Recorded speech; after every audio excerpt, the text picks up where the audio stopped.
Bonjour et bienvenue sur LCP. Aujourd'hui, cette question, comment mieux gérer les crises sanitaires et leur impact dans les élevages? C'est la question que se sont posées 3 députés à la tête d'une mission qui a réfléchi sur l'impact de la DNC, la dermatose nodulaire contagieuse, qui s'est déclarée dans plusieurs régions, conduisant parfois à l'abattage de troupeaux entiers. Elles font 10 recommandations, les députés, et une préconisation majeure, mettre la vaccination au centre des dispositifs de lutte contre la maladie. On va retrouver leurs conclusions, on se retrouve tout à l'heure. L'élevage français a connu une succession de crises sanitaires particulièrement graves ces dernières années. La grippe aviaire, la fièvre catarrhale ovine, la FCO, la maladie hémorragique épisodique, la MHE, et je n'en citerai que quelques-unes. Mais aujourd'hui, c'est la dermatose nodulaire contagieuse, DNC, qui ont toutes considérablement éprouvé nos éleveurs. Dans ce contexte, notre mission s'est donnée pour objectif d'évaluer comment la crise de la DNC a été gérée au regard des crises précédentes et d'en tirer les enseignements afin de renforcer notre préparation face aux épizooties futures. Nous avons auditionné en moins d'un mois une trentaine d'organisations différentes et plus d'une 50aine de personnes que je tiens particulièrement à remercier. Nous avons effectué un déplacement dans le Doubs et le Jura à la rencontre d'éleveurs et des services de l'État. Ces travaux n'ont pas révélé de défaillance structurelle dans la gestion de la crise. La preuve, plus aucun bovin contaminé n'a été recensé sur le territoire depuis le 2 janvier. Si nous ne pouvons pas affirmer avoir éradiqué la maladie, la situation reste maîtrisée et sous contrôle. Nos travaux ont toutefois mis en lumière certaines fragilités, des points sensibles sur lesquels les pouvoirs publics et les principaux acteurs de la protection sanitaire animale doivent progresser pour mieux anticiper les prochaines crises. Je reviendrai sur 3 d'entre eux. Premièrement, l'accompagnement des éleveurs sur le plan psychologique et social. Derrière cet acronyme technique, la DNC, se joue d'abord un drame humain. Moi-même, agricultrice, désormais à la retraite, mais éleveur de bovins viande, je comprends parfaitement l'inquiétude et la détresse de ceux qui n'ont pas eu d'autre choix que l'abattage de leurs troupeaux contaminés. Peu importe que la DNC n'ait conduit qu'à un dépeuplement très marginal au regard du nombre de bovins en France, environ 0,02% de tout l'ensemble du cheptel bovin, ou même en comparaison avec d'autres épizooties, cela reste une expérience extrêmement traumatisante. Tous les éleveurs que nous avons rencontrés nous l'ont dit, abattre un troupeau, c'est perdre bien plus qu'un outil de travail. Derrière chaque bête, il y a du soin, du temps et de l'attachement. C'est parfois la remise en cause de toute une trajectoire professionnelle. C'est aussi la disparition de lignées génétiques construites sur des générations. Dans le Jura, nous avons mesuré cette souffrance.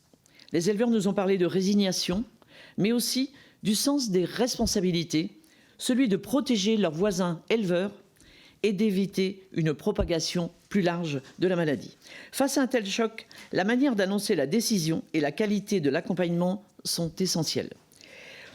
Trop souvent, l'annonce a été vécue comme brutale, implacable, uniquement technique. L'État peut et doit mieux faire.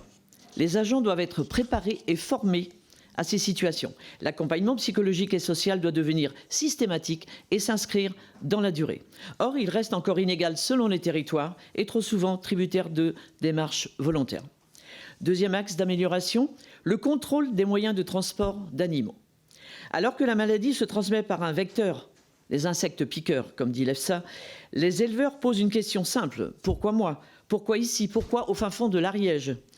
Quand les réponses manquent, la confiance s'érode. Les enquêtes épidémiologiques doivent donc être renforcées, menées avec rigueur et rapidité. Leurs conclusions doivent être partagées de manière transparente. Comprendre les chaînes de contamination est indispensable pour mieux lutter contre la maladie à l'avenir. Dans ce travail, la question des transports est centrale. Les mouvements d'animaux doivent être mieux contrôlés et la traçabilité irréprochable. Les vendeurs et intermédiaires ont une responsabilité importante. Si des manquements sont constatés, les sanctions devront suivre. Troisièmement, cette crise doit nous conduire à faire évoluer nos pratiques. Nous ne pouvons seulement gérer l'urgence. Nous devons mieux, prévenir et surtout mieux surveiller. Le maillage territorial des vétérinaires est essentiel car ils connaissent les exploitations et entretiennent une relation de confiance avec les éleveurs. Or, ce réseau se fragilise, notamment en zone rurale. La surveillance doit aussi devenir plus proactive pour détecter plus tôt les signaux faibles et mieux coordonner les informations entre les acteurs, en particulier au sein des services déconcentrés de l'État. Enfin, la formation est un levier clé pour les éleveurs, transporteurs, négociants, techniciens.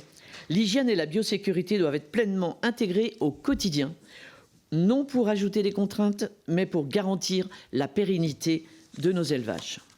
En conclusion, je tiens à saluer le dévouement de l'ensemble des personnes pleinement investies dans la gestion de la crise de la DNC, les éleveurs, les vétérinaires et les services de l'État.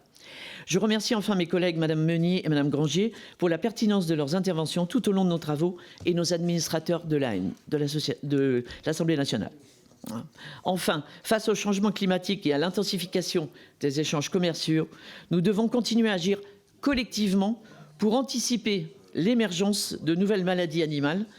Certaines sont déjà à nos frontières, comme la peste porcine ou la clavelée sur les caprins. Nous devons être prêts. Vigilance. Merci Madame Lepé. Donc, je cède la parole à Madame Grangier pour 5 minutes. Merci Monsieur le Président, mes chers collègues. Face à une maladie classée en catégorie A au niveau européen, la réponse sanitaire repose sur une logique d'éradication rapide, articulant vaccination de masse, surveillance étroite et, si nécessaire, abattage sanitaire. La vaccination constitue aujourd'hui la pierre angulaire de la lutte contre la dermatose nodulaire contagieuse, appelée DNC. Toutefois, derrière cette architecture rigoureuse se dessinent des interrogations scientifiques, économiques et éthiques qui invitent à une réflexion approfondie sur la pertinence des outils mobilisés, notamment celle de l'abattage total ou partiel des cheptels atteints. L'apparition du premier cas de DNC en Savoie, le 29 juin 2025, a déclenché une réaction sanitaire d'une remarquable rapidité. Dès le 1er juillet, la France commandait 350 000 doses issues de la banque de vaccins de l'Union européenne auprès d'un fabricant sud-africain. Les premières doses arrivaient le 15 juillet et la campagne vaccinale débutait le 18 juillet. Parallèlement, l'ANSES instruisait la demande d'autorisation temporaire d'utilisation déposée par la société néerlandaise MSD pour son vaccin produit en Europe. L'autorisation était délivrée le 28 juillet, permettant d'élargir la couverture vaccinale en Haute-Savoie et dans les zones concernées. Cette chronologie témoigne de la solidité du dispositif d'évaluation scientifique français et européen. Les vaccins actuellement utilisés contre la DNC sont des vaccins vivants atténués. Leurs avantages sont majeurs. Ils induisent une immunité robuste et durable, estimée à environ 12 mois.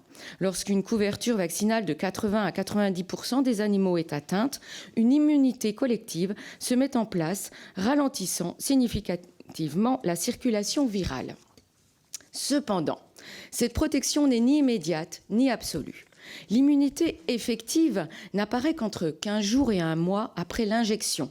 Certains animaux, bien que vaccinés, ne développent pas de protection en raison de particularités immunitaires. De plus, de rares effets indésirables peuvent survenir, réactions locales, symptômes modérés. Surtout, la limite majeure de ces vaccins réside dans l'impossibilité de différencier animaux infectés et animaux vaccinés. Les vaccins actuels ne sont pas dits DIVA, autrement dit, ils ne permettent pas, par un test associé, de faire la différence entre une réponse immunitaire due à la vaccination et celle consécutive à une infection naturelle. Les tests sérologiques disponibles ne permettent pas non plus cette distinction. Quant aux tests PCR, il n'en existe aucun capable d'identifier chez des animaux asymptomatiques ceux qui sont infectés mais encore en incubation. Or, un animal peut être vacciné alors qu'il est déjà porteur du virus. Dans le cadre réglementaire actuel, un animal vacciné appartenant à un foyer confirmé peut donc être inclus dans un dépeuplement sanitaire, faute de pouvoir établir avec certitude son statut infectieux. Cette incapacité à différencier les animaux vaccinés des animaux infectés est pénalisante à plusieurs titres. Premièrement, elle constitue un frein majeur aux exportations. Les partenaires commerciaux exigent des garanties sanitaires solides. En l'absence d'outils discriminants, la suspicion persiste sur les troupeaux vaccinés. La vaccination, pourtant levier de protection, devient paradoxalement un obstacle à la reprise rapide des échanges. Le CIRAD souligne à cet égard que l'acceptabilité internationale d'une stratégie vaccinale dépend largement de la capacité scientifique à prouver l'absence d'infection active. Sans outils discriminants fiables, la diplomatie sanitaire demeure fragile. Deuxièmement, cette incapacité à différencier animaux infectés et animaux vaccinés empêche de résoudre la problématique centrale du protocole de l'abattage. Le protocole européen prévoit le dépeuplement total d'un foyer confirmé afin de supprimer immédiatement la source virale. Cependant, la généralisation de l'abattage total pose plusieurs questions. La proportionnalité du protocole sanitaire d'abord. En zone largement vaccinée où l'immunité collective est élevée, la probabilité de diffusion massive est réduite. Et puis, il y a aussi l'impact économique et les enjeux éthiques du protocole. L'abattage total d'un troupeau représente une perte majeure pour les éleveurs sur le plan génétique, économique et surtout psychologique. Il soulève une question morale, particulièrement lorsque les animaux sont vaccinés et cliniquement sains. Dans les zones vaccinales, l'abattage partiel pourrait donc être une mesure plus proportionnée qu'une autre. Néanmoins, tant que les outils de diagnostic ne permettent pas d'identifier de manière fiable les animaux infectés asymptomatiques, l'abattage total demeure, du point de vue strictement épidémiologique, l'option la plus sécurisante pour limiter au maximum le risque résiduel de diffusion. Par conséquent, cette tension entre efficacité sanitaire et proportionnalité des mesures renvoie directement aux capacités scientifiques disponibles. L'enjeu décisif est celui de la recherche pour développer des vaccins d'IVA et des tests discriminants. Un appel à projet flash de l'Agence nationale de la recherche sur les virus POX, incluant la DNC, a été lancé récemment. Mais l'effort doit être amplifié pour au-delà de la crise de la DNC, disposer des meilleurs outils de prévention et de gestion des crises sanitaires en élevage.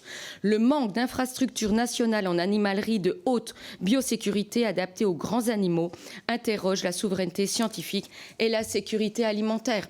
Donc en conclusion, la vaccination contre la DNC constitue aujourd'hui le levier central de la maîtrise de la maladie, mais en complément, l'abattage partiel pourrait représenter une alternative pertinente à l'abattage total en zone fortement vaccinée, mais suppose la poursuite de la recherche scientifique d'outils de détection plus performants que ceux que nous disposons aujourd'hui. Je vous remercie. Merci Madame la rapporteure. Madame Meunier, vous avez la parole. Bonjour à toutes et tous. Bon, à mon tour, je voudrais remercier effectivement les co-rapporteurs et les administrateurs qui nous ont accompagnés sur cette mission flash. Bien. En premier lieu, je pense qu'il est primordial de nous poser la question de l'acceptabilité des protocoles sanitaires. Nous sommes à l'heure du changement climatique, de la perte de la biodiversité et de transports internationaux toujours plus importants qui mènent aujourd'hui à l'accélération des crises épidémiques. On le voit, on ne passe pas maintenant une année sans qu'il y ait une nouvelle épidémie qui émerge en France sur notre élevage. La question de l'acceptabilité des protocoles, elle est donc centrale parce que ces protocoles sanitaires, ils doivent être faits par, pour et avec les éleveurs. Malheureusement, ce que révèle la crise de la dermatose nodulaire contagieuse ici, c'est que ces conditions démocratiques centrales n'ont pas été respectées. C'est que nous ne sommes pas prêts à établir aujourd'hui des protocoles sanitaires concertés et acceptés largement par les éleveurs. Déjà, premièrement, ce dont nous nous sommes rendus compte au cours de nos auditions, c'est que, effectivement, les premiers éleveurs impactés n'ont pas été concertés dans la stratégie mise en place. Ils recevaient des appels, des SMS, parfois des coups de fil pour leur annoncer qu'il y allait y avoir l'abattage total de leur troupeau. Bien sûr, c'est une méthode non seulement particulièrement violente, mais qui montre ici que les conditions démocratiques n'ont pas été réunies. Y compris par la suite, ce n'était pas que dans les Deux-Savoie au début, y compris dans le Doubs, la famille Lhomme nous a témoigné du fait que vous étiez un petit peu mis au pied du mur. Voilà, il y avait des gens qui arrivent chez vous et là qui vous expliquent que l'abattage total de votre troupeau doit être fait, que vous devez le faire pour des raisons sanitaires, qu'on ne vous explique pas exactement pourquoi, mais qu'en tout cas on ne vous concerte pas. et c'est ressenti évidemment de manière très violente. La deuxième des choses à mettre en avant, c'est les conditions démocratiques nationales dans lesquelles ça s'est passé. Au niveau du CNOPSAV, vous savez, le Comité national d'orientation des politiques sanitaires animales et végétales. Plusieurs acteurs qui ont participé de près ou de loin à ce CNOPSAV nous alertent sur les conditions démocratiques dans lesquelles ça s'est passé également, notamment sur le fait que l'un des syndicats, la FNSEA, avait plusieurs voix par l'intermédiaire de la FNB et de la FNPL, ce qui n'était pas le cas des autres, et que ça a été également ressenti comme un point évidemment d'inacceptabilité en termes de conditions démocratiques dans lesquelles ont été établies les politiques sanitaires. Et puis évidemment, certains acteurs qui ont réussi à se mettre autour de la table pour proposer un protocole alternatif. C'était le cas en Occitanie, où j'aimerais attirer votre attention sur le fait que l'ensemble de représentants syndicaux venant de bords différents ont réussi à se mettre autour de la table, avec des chambres d'agriculture, avec les premiers éleveurs concernés, avec les GDS, les groupements de défense sanitaire, ont réussi à se mettre autour de la table pour proposer un protocole alternatif, notamment une ferme expérimentale qui permettait de ne pas avoir recours à l'abattage total sur les fermes. Tout ça a été balayé d'un revers de la main par la ministre de l'Agriculture, avec la sensation, le sentiment évidemment de ne pas avoir été écouté. Et enfin, souligner les conditions dans lesquelles ça s'est passé par la suite, puisqu'évidemment, il y a eu également des manifestations, des représentants syndicaux qui se sont mobilisés, des éleveurs partout en France, énormément de solidarité autour et contre de ce protocole d'abattage total systématique. Et j'aimerais attirer votre attention sur le fait qu'il n'est pas possible aujourd'hui de mettre fin à une crise sanitaire par la répression, de mettre fin à une crise sanitaire par des cas de CRS, des gaz lacrymogènes ou encore des arrestations en cascade de représentants syndicaux, et que bien sûr, cela n'a pas du tout non plus aidé à l'acceptabilité de ce protocole. Donc le premier des points que je voulais soulever, c'est les conditions démocratiques dans lesquelles tout cela s'est passé et la question de l'acceptabilité du protocole. Maintenant, sur le fond de l'abattage total systématique. Sur le fond de l'abattage total représente un coût absolument énorme. Ce n'est pas une mesure sanitaire qu'on peut prendre à la légère. L'abattage total, c'est faire disparaître en quelques heures ce que des éleveurs ont mis des années, parfois des générations à constituer, un troupeau avec une valeur génétique absolument fondamentale, tout un travail qui a été fait et qui disparaît en quelques heures. On ne peut pas prendre cette mesure sanitaire à la légère. Elle doit être pesée au vu des coûts psychologiques et sociaux énormes que cela représente. Or, dans le cadre de la dermatose, on sait que la modalité de diffusion du virus, ce sont des vecteurs qui transportent ce virus-là. Certains vétérinaires nous ont alertés sur le fait que cette diffusion par vecteur, donc par des insectes qui portent le sang temporairement contaminé dans leur trompe, en fait, transmettent donc par piqûre. Cette modalité par vecteur appelle à ce que, et c'est ce que tous les rapports, toute la littérature scientifique disent, la première des solutions, c'est la vaccination. En fait, votre moyen d'étouffer la maladie, c'est la prévention, c'est vacciner dans un large secteur autour des foyers de contamination.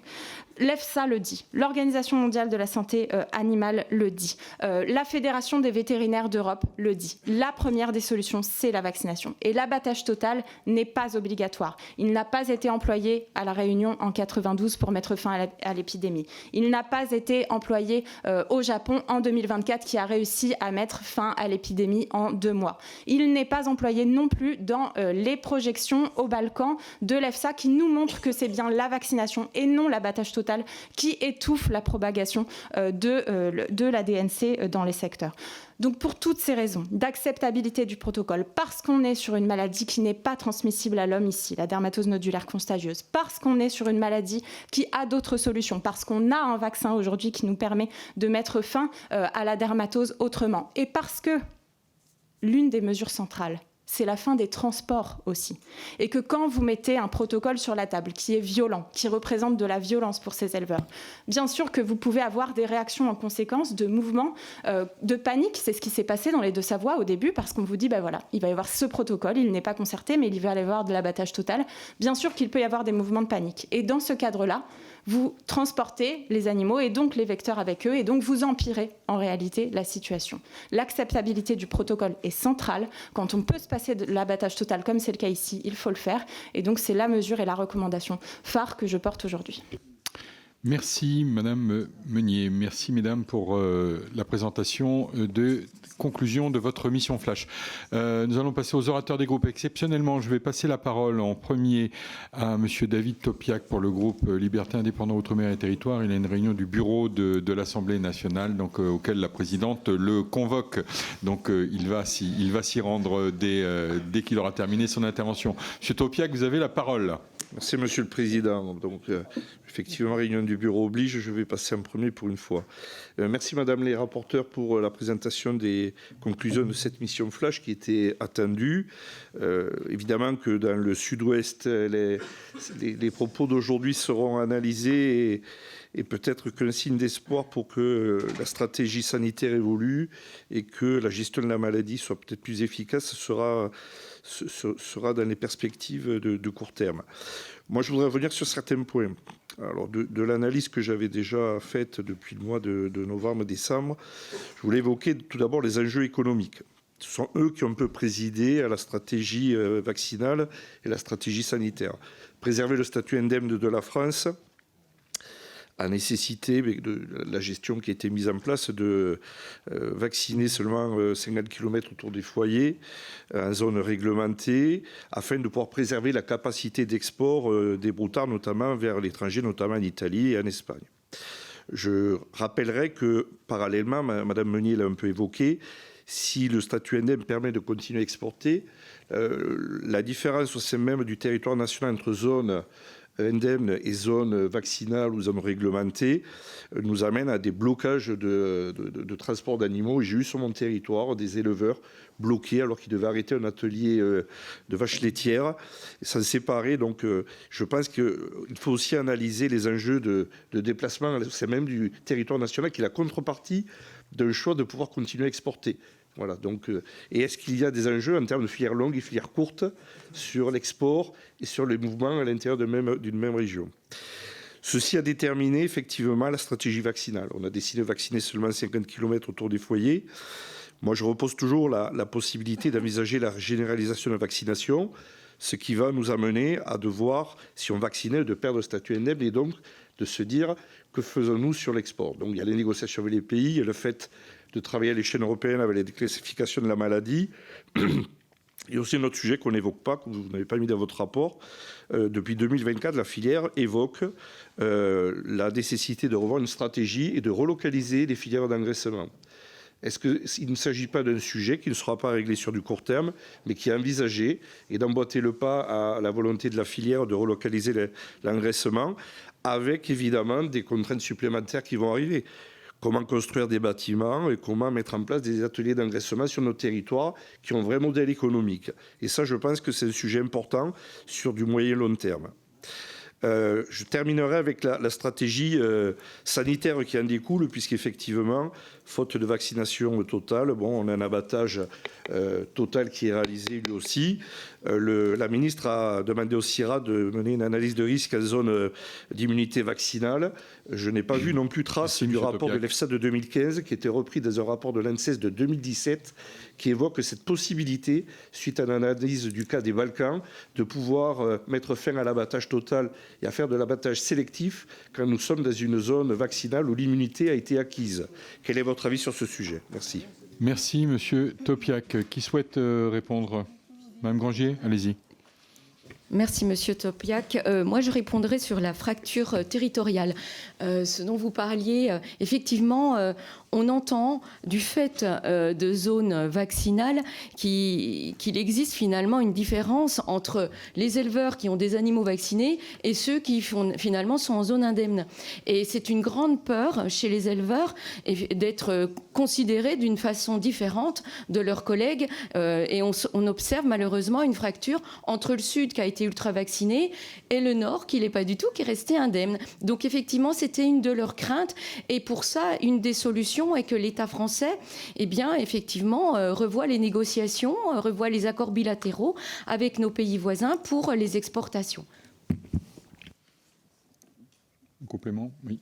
En complément, Monsieur Topiak, sur le statut indemne, vous avez bien compris que si notre pays avec cette vaccination totale, nous serions donc en pays en statut indemne et donc compliqué pour l'exportation. Oui, dans l'autre sens, vous avez bien compris. Et donc, au niveau économie, c'est quand même aujourd'hui un préjudice assez conséquent en France. Et donc, quand vous avez dit à un moment la relocalisation des filières d'engraissement, pourquoi pas les garder en France? Pourquoi pas? Moi, il y a déjà en tant qu'éleveur, il y a longtemps que je me pose la question puisque j'exportais en Italie et je me suis dit mais on est capable de le faire aussi, sans problème. Encore faut-il qu'il y ait une acceptation aujourd'hui sociétale pour créer un nouveau bâtiment et éviter les recours. Ce serait déjà beaucoup plus facile. Je vous remercie. Merci. Oui. Et très rapidement. Oui.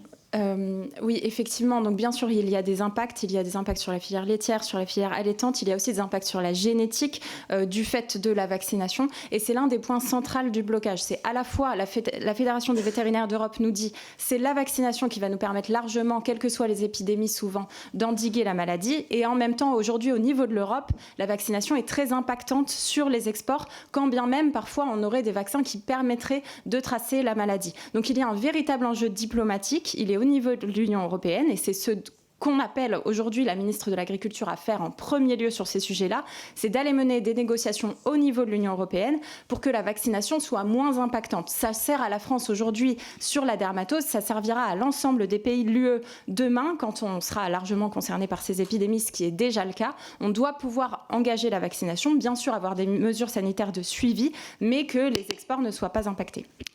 Merci, mesdames les rapporteurs. Pour le groupe Rassemblement national, monsieur Patrice Martin, vous avez la parole, monsieur le député. Merci, monsieur le président, mesdames les rapporteurs. Je vous remercie pour la qualité de vos travaux et la clarté de votre rapport qui permettent d'apprécier une politique de gestion de la prévention et des crises épisodiques dans nos élevages. Ces questions sanitaires s'ajoutent à tant d'autres difficultés, celles de la rémunération, du poids des normes, du renouvellement de génération auxquelles nos éleveurs font face avec courage. Ce contexte prend une résonance particulière à l'approche du salon d'agriculture qui sera privé pour la première fois depuis 60 ans de bovins. Un symbole, s'il en fallait un, pour mesurer l'ampleur de la crise qui touche nos campagnes. Comme vous le signalez dans vos travaux, la gestion d'une crise sanitaire dans le monde agricole, à partir de l'exemple de la dermatose nodulaire contagieuse, suppose de mobiliser plusieurs leviers propres à consolider la prophylaxie et à la maîtrise du risque sanitaire.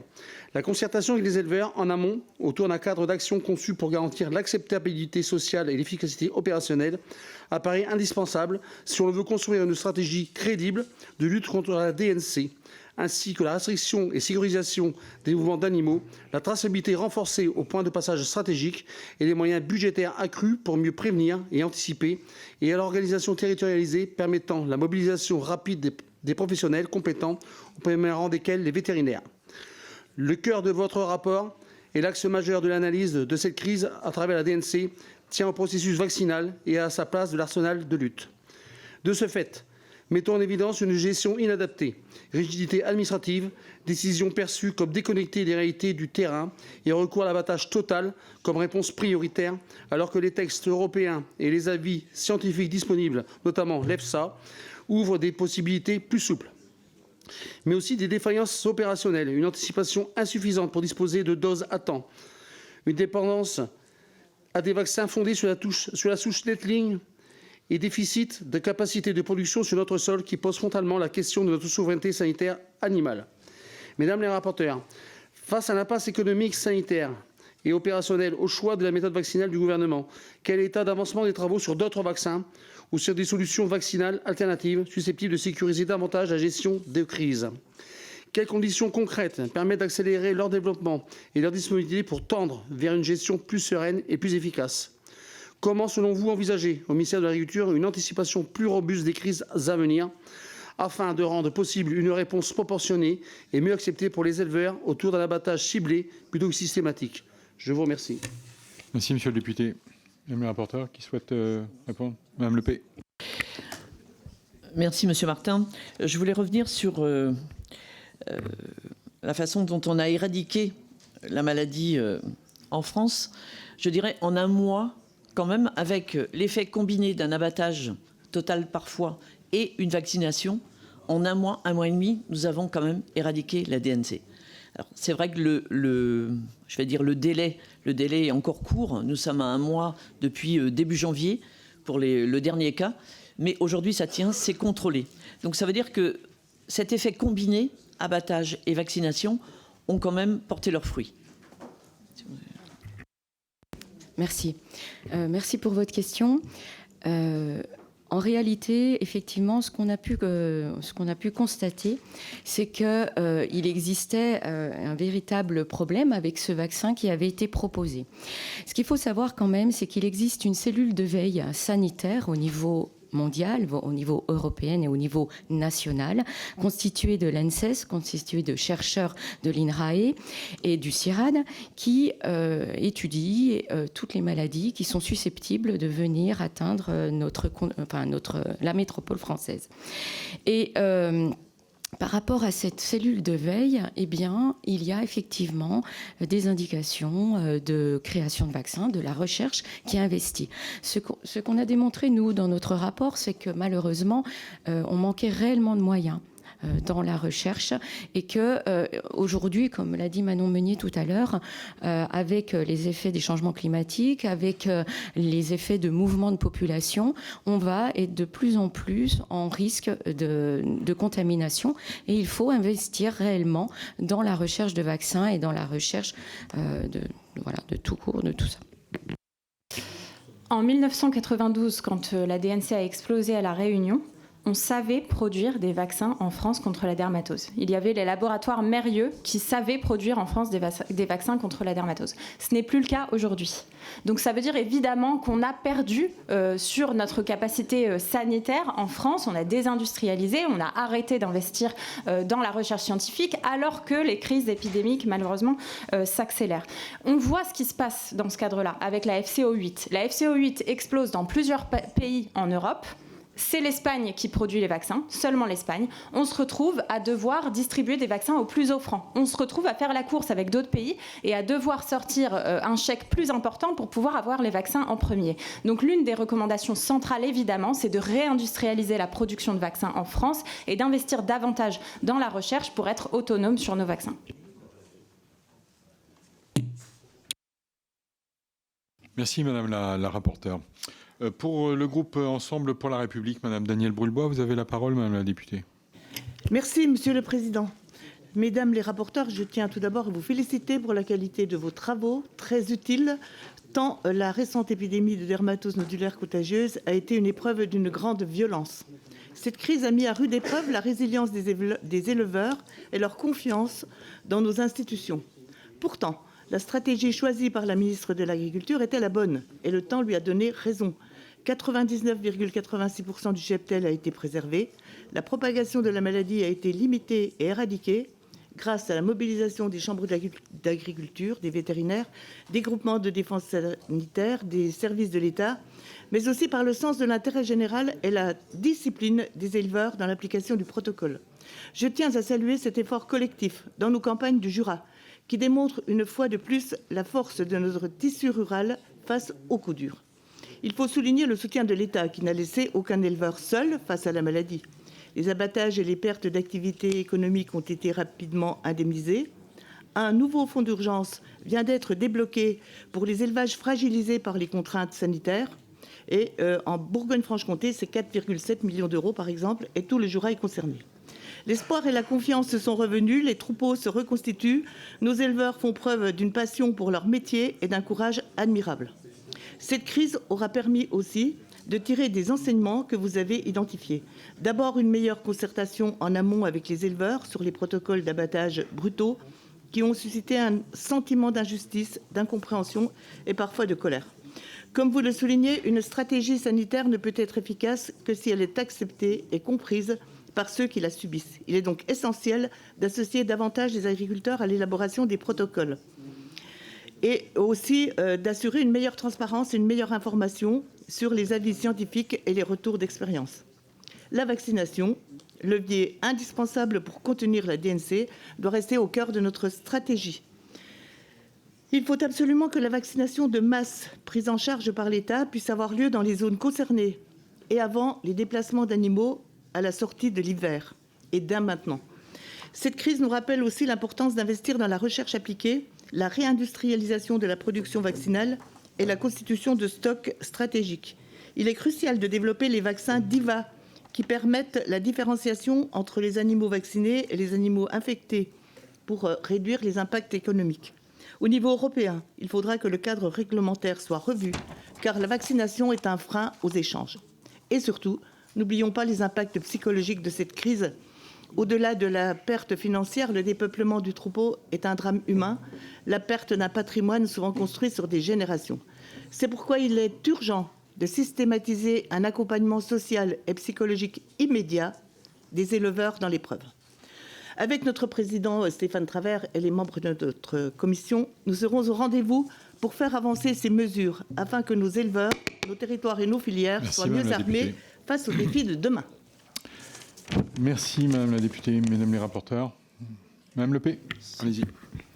Merci Madame Brulebois, et je reconnais la résilience à toute épreuve de nos éleveurs, puisque je parle même de courage, même dans un moment aussi compliqué, avec la responsabilité des éleveurs qui ont choisi et consenti à l'abattage de leurs troupeaux pour, je dirais, protéger les troupeaux voisins et surtout le cheptel français.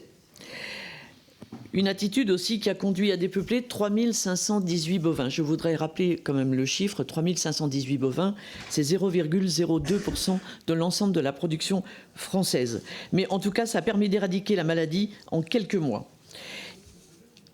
Vous avez parlé aussi de Madame la ministre de l'Agriculture qui a mis en place tout de suite et rapidement les recommandations justement et une stratégie pour pouvoir, on va dire, éradiquer la DNC et protéger l'ensemble du cheptel français. Je vous laisse la suite. Madame Granger. Merci. Merci Madame Brulebois. Ce qu'on a pu constater, nous, avec nos auditions, nos diverses auditions et en allant sur le terrain, c'est qu'il y avait effectivement de grandes différences territoriales. On est allé dans le Jura où effectivement nous avons rencontré des éleveurs très résilients qui étaient conscients de l'enjeu et qui avaient fait preuve d'un sacrifice. Parce que le terme est là, on parle de sacrifice de leur cheptel pour protéger leurs voisins. Mais réellement, là, on a senti qu'il y avait eu un accompagnement et que finalement les services décentralisés de l'État avaient fait le nécessaire pour expliquer réellement le protocole et les rendre acteurs. Ce qui n'a pas été le cas dans d'autres départements et notamment le département du Doubs où la question de l'acceptabilité de l'abattage total s'est véritablement posée puisque les éleveurs ont été complètement dépossédés finalement de cette décision. Et on voit véritablement des différences territoriales liées au moment de l'annonce et aussi par l'action finalement des services de la préfecture qui ne réagissent pas tous de la même façon. Donc ça, il faut véritablement une uniformité dans cette annonce. Les insuffisances de l'État dans la gestion de crise s'expliquent aussi par une question budgétaire centrale. On a vu il y a quelques mois dans cette enceinte le rapport budgétaire du ministère de l'Agriculture en ce qui concerne le sanitaire aujourd'hui. On sait que sur l'année précédente, on avait un budget insuffisant. On est aller chercher sur d'autres lignes budgétaires. On est allé chercher sur le budget qui sert à la transition écologique de l'agriculture pour compenser les pertes qu'on avait en indemnisation, les besoins qu'on avait sur les équipes d'urgence dans les DDETS-PP. On ne peut pas fonctionner à régime bas alors que les crises sanitaires explosent. Il va falloir qu'on accepte d'avoir une ligne sanitaire dans le budget qui soit conséquente à la fois pour indemniser les éleveurs, à la fois pour les équipes d'urgence dans les DDESPP qui interviennent sur le terrain et à la fois sur le long terme, sur la recherche scientifique, sur la recherche pour avoir des tests fiables, pour avoir des vaccins qui sont faits en France, donc sur la réindustrialisation. Et ça, aujourd'hui, ce n'est pas le cas. Et c'est une alerte qu'on a lancée sur le budget du ministère de l'Agriculture et qu'on relance encore aujourd'hui à l'heure où les crises sanitaires s'accélèrent. Merci, mesdames les rapporteurs. Pour le groupe de la France Insoumise, madame Mathilde Digné, vous avez la parole, madame la députée. Merci Monsieur le Président, Mesdames les rapporteurs, chers collègues. La dermatose nodulaire contagieuse a provoqué chez les éleveurs et les éleveuses un grand désarroi et face à la gestion de la crise sanitaire, de la colère. Des fortes mobilisations sont organisées pour faire entendre des voix et des propositions différentes sur la gestion de la crise. La première revendication, la fin de l'abattage total systématique des troupeaux. Je salue l'engagement de mes collègues Manon Meunier, Laurent Alexandre, Christophe Bex et d'autres qui sont allés sur place rencontrer et soutenir les éleveurs et les éleveuses. Qu'en est-il aujourd'hui ? La ministre de l'Agriculture dit dans un tweet « Aujourd'hui, plus aucun de foyer de DNC, la vie reprend dans les fermes ». Qu'en pensez-vous, mesdames les rapporteurs? Car ce n'est pas l'avis des éleveurs et des éleveuses sur lesquels la menace d'abattage de leurs troupeaux plane toujours en cas de retour de la DNC. Et quand bien même la DNC serait derrière nous, il faut tirer les conséquences de ce protocole sanitaire. Il est unanimement admis que la vaccination est le levier de prévention le plus efficace pour lutter contre la maladie.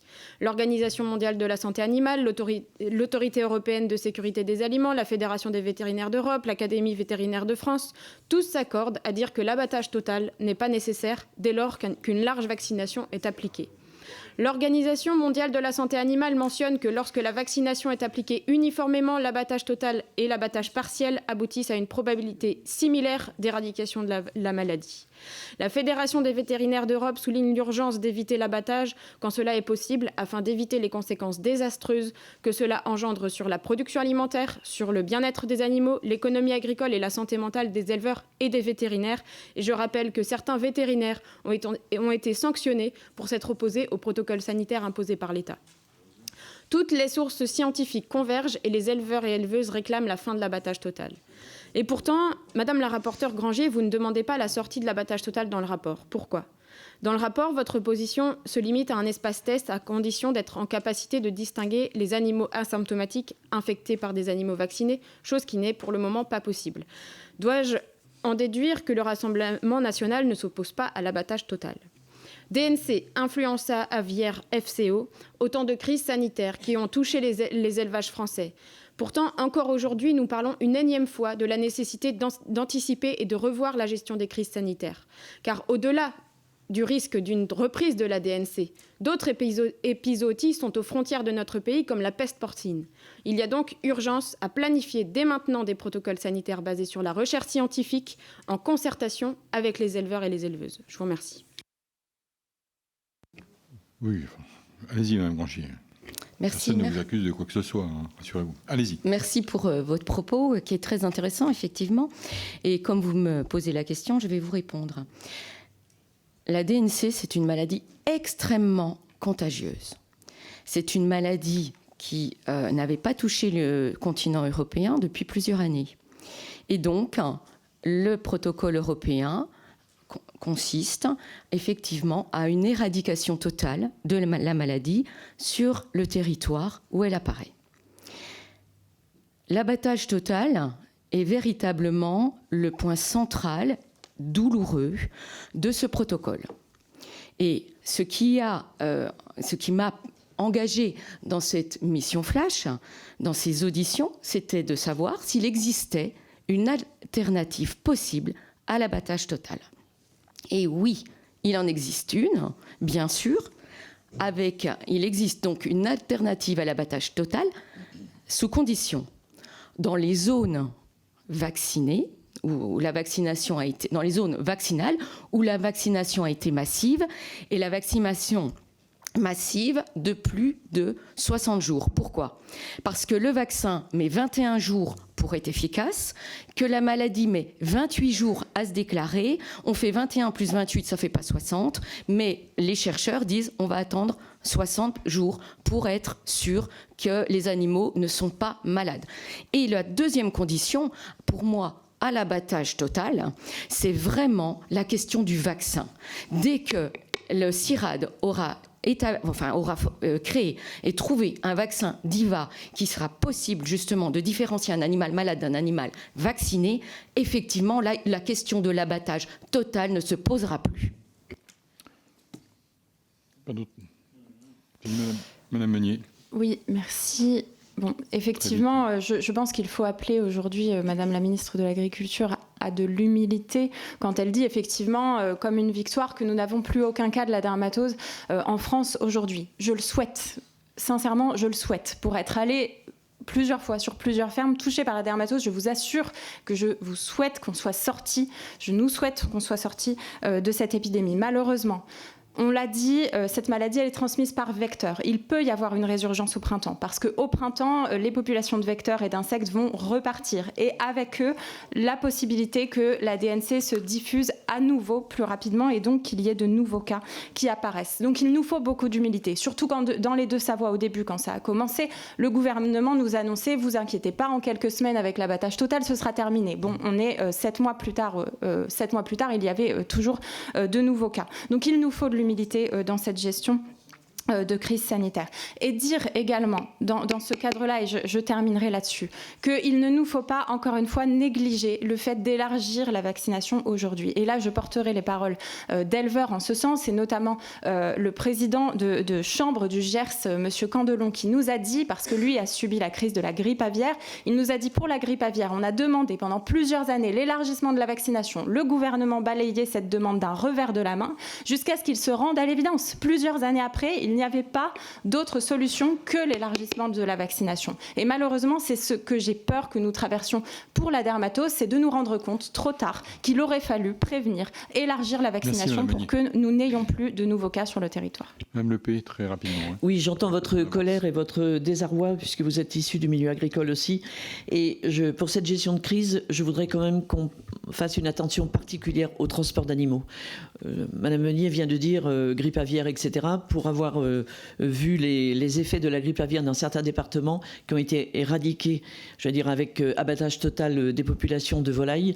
Et on a vu que 3-4 mois après, dès qu'il y a un relâchement sur le transport d'animaux, ça repart. Donc, je mets en garde aujourd'hui tout ce qui est transport d'animaux, d'avoir une vigilance très stricte. Je vous remercie. Ça interroge d'ailleurs sur toutes les conditions de biosécurité autour des élevages. Pour le groupe socialiste et apparenté, Madame Mélanie Thomain, vous avez la parole, Madame la députée. Merci, Monsieur le Président. Mesdames les rapporteurs, merci pour vos travaux.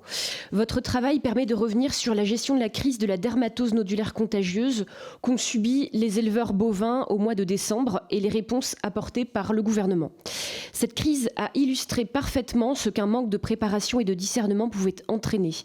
D'une situation pouvant être gérée dans la conciliation, dans la concertation, dans l'écoute, le gouvernement a préféré répondre par la force et parfois la précipitation. En déployant les services de police d'une part et en ne se rendant pas sur place pendant plusieurs jours d'autre part, la ministre de l'Agriculture n'a fait qu'attiser la colère et l'incompréhension des éleveurs, victimes d'une situation injuste. Pourtant, la lutte contre la DNC, étayée par la littérature scientifique et la jurisprudence, notamment dans les Balkans en 2016, préconise une stratégie claire reposant sur 3 piliers. La limitation des mouvements de troupeaux, la vaccination des troupeaux en zone contaminée et enfin l'abattage total en cas de contamination. Si le recours à l'abattage total me semble difficilement contestable en l'état actuel de la littérature scientifique, les 2 piliers précédents ont été négligés par le gouvernement. Un éleveur pour qui un troupeau représente toute une vie de labeur, l'abattage total de celui-ci est traumatisant. Tout doit être mis en place afin d'éviter le plus possible cette situation. Et lorsque malgré tout elle se produit, il est nécessaire de mieux accompagner psychologiquement et économiquement les éleveurs. Vous l'avez rappelé, la vaccination apparaît comme un levier pour lutter contre la DNC. Pourtant, la France n'était pas préparée. Pas assez de doses, pas assez de vétérinaires pour les administrer. Il est donc légitime de s'interroger fortement sur ce manque de préparation et le manque de moyens alloués. Je le rappelle, la prévention coûte toujours moins cher que la réparation. À ce titre, je partage tout à fait votre recommandation numéro 9 qui prévoit le renforcement du maillage vétérinaire dans les zones rurales, en complément des propositions précédentes du collègue Topiak. Par ailleurs, le réchauffement climatique ne fait qu'accroître les maladies vectorielles animales. Il est donc nécessaire de l'anticiper afin d'apporter des solutions adaptées et concrètes permettant de rendre les filières robustes et d'éviter de se retrouver dans une situation aussi calamiteuse avec, par exemple, la relocalisation des filières d'engraissement. Enfin, il faut le dire, la crise de la DNC ne fait qu'apparaître un mal-être plus profond, plus diffus, ressenti par les éleveurs, où après près d'une décennie de macronisme et de primauté du marché, aucune amélioration sur le revenu, sur l'installation, sur la transition écologique n'a été opérée, tandis que des traités de libre-échange mortifères ont été signés. L'agriculture et l'élevage en particulier ont besoin d'une vision politique, de régulation économique et de justice sociale. Je vous remercie. Madame le rapporteur, Madame Lepé. Merci Madame Thomas. Je reviendrai sur l'information que vous avez donnée sur les Balkans. Elle n'est pas tout à fait juste. En effet, le retour d'expérience des épisodies de la DNC sur les Balkans entre 2015 et 2017, où il y a eu une approche combinée, je redis combinée, sur un abattage total parfois sur des zones infectées et une vaccination massive qui a permis d'éradiquer la maladie. Donc c'est bien cette combinaison qui est nécessaire pour pouvoir éviter la propagation de la maladie. Enfin, je vous redonne quand même ce que le Parlement sanitaire, donc le NOPSAV, du 16 juillet dernier, avait donc insisté sur l'abattage de bovins des unités épidémiologiques infectées. C'était la première des notes. La deuxième, c'est une vaccination massive et obligatoire dans les zones réglementées. Et en 3, enfin, une biosécurité sur laquelle j'insiste beaucoup, avec une restriction des mouvements d'animaux. Donc, quand vous dites que le gouvernement n'était pas prêt, on ne peut pas deviner ce qui va se passer demain. Par contre, la première maladie, le premier cas est arrivé en juillet. Et déjà, fin juillet, nous avions une première réponse de la part du gouvernement et du ministère de l'Agriculture. Et je vois que tous les services ont été, je dirais, présents 24 heures sur 24. Et samedi, dimanche inclus. Donc je voulais quand même le souligner et aussi les remercier. Madame Meunier, oui. Oui, monsieur. Nicole, ton... pardon. Monsieur le Président, est-ce que vous me permettez d'utiliser une carte qui est issue d'un rapport de l'EFSA pour illustrer mon propos? Je vous remercie. Puisqu'on parle de littérature scientifique... Pardon ? Allez. Puisqu'on parle de littérature scientifique, donc je vous invite à regarder le rapport de l'EFSA qui dit que c'est la vaccination qui est l'outil le plus efficace pour lutter contre la dermatose. Cette carte, c'est une projection issue du rapport de l'EFSA. Voilà. Donc vous avez ici différentes façons d'utiliser l'abattage. Ici, en fait, c'est tout ce qui concerne le haut, c'est avec l'abattage, pas d'abattage. Tout ce qui concerne le bas, c'est abattage total. Et ensuite, plus vous progressez par là, et plus la vaccination progresse. Donc ici, vous n'avez pas de vaccination, et là, vous avez une vaccination massive. Est-ce que ça va? En gros, quelle que soit la stratégie d'abattage total que vous employez, si vous n'avez pas de vaccination, bon, ben, vous voyez la carte, hein, les foyers explosent partout. Donc, quelle que soit la stratégie d'abattage. En revanche, c'est bien la vaccination, et ce, quelle que soit la stratégie d'abattage employée, qui fait en sorte que vous mettez fin à votre épidémie. Ça, ce sont les projections du rapport de l'EFSA sur les Balkans que je vous invite à consulter. Mais puisqu'on parle de rapport et de littérature scientifique, sur la littérature scientifique, vous avez aussi l'Organisation mondiale de la santé animale qui nous dit, une fois la DNC introduite dans un nouveau pays, c'est bien la vaccination qui permet la fin. Vous avez également la Fédération des vétérinaires d'Europe qui vous le dit, le rapport de l'EFSA, le rapport du Japon. Vraiment, la littérature scientifique nous dit c'est la vaccination et pas l'abattage total le plus efficace. Merci Mme Meunier. Vous tiendrez votre document à notre disposition pour qu'on puisse éventuellement le diffuser pour ceux que ça intéresse. Madame Grangier, rapidement. Merci Madame Thomas. Comme vous, je me suis posé aussi la question de cette impréparation. Il existe effectivement une veille épidémiologique qui est constituée de chercheurs qui travaillent autour des crises sanitaires et qui avaient déjà travaillé sur la DNC il y a déjà plusieurs années, en 2019. Mais malgré tout, on s'aperçoit que lorsque la maladie est sur notre territoire, eh bien, elle tombe comme ça et finalement les services de l'État ne sont pas forcément préparés. Concernant la vaccination est arrivée extrêmement rapidement et on peut en féliciter tous les services qui ont servi à ça et notamment l'ANSES qui a délivré l'autorisation médicale de mise sur le marché. Simplement, ce que je voulais dire moi aussi, c'est que ce que cette crise a démontré, c'est qu'il y a véritablement un problème au niveau de la désertification médicale vétérinaire sur les territoires. Et on peut que saluer finalement les acteurs qui ont permis à l'éradication de cette DNC, les vétérinaires, le GTV, le GDS, les éleveurs bien entendu, qui eux ont œuvré pour que tout se passe dans les meilleures conditions. Merci. Merci, mesdames les rapporteurs. Pour le groupe de la droite républicaine, monsieur Vincent Rolland, vous avez la parole, monsieur le député. Merci Monsieur le Président, Mesdames les rapporteurs, mes chers collègues. Je souhaite d'abord saluer la qualité du travail qui intervient dans un contexte de forte inquiétude pour nos territoires d'élevage. La crise de la dermatose nodulaire contagieuse rappelle en effet une réalité préoccupante, la vulnérabilité importante de nos élevages face aux crises sanitaires émergentes. Pour de nombreux éleveurs, les mesures de dépeuplement constituent un événement dramatique, entraînant la perte d'un outil de travail bien souvent construit sur plusieurs générations, avec des conséquences économiques, sociales et psychologiques considérables. Nous devons pleinement mesurer cette réalité humaine. Certaines mesures sont cruciales pour endiguer efficacement une épidémie, comme cela a été le cas dans mon département de la Savoie. Votre rapport souligne à juste titre qu'une crise sanitaire n'est pas seulement une crise épidémiologique, mais aussi une crise sociale et territoriale. L'acceptabilité des mesures conditionne directement leur efficacité. La question de la vaccination illustre particulièrement ces enjeux. Si elle constitue un levier majeur de prévention, elle soulève également des questions économiques majeures, notamment en raison des restrictions commerciales et des blocages à l'export qu'elle peut entraîner pour les filières. La stratégie sanitaire doit donc intégrer cette dimension économique et commerciale afin de ne pas fragiliser davantage les exploitations. Votre rapport soulève également des enjeux essentiels en matière d'anticipation, la constitution de stocks stratégiques, le renforcement de la recherche sanitaire animale et la capacité à mieux comprendre la circulation et l'évolution des agents pathogènes sont des priorités.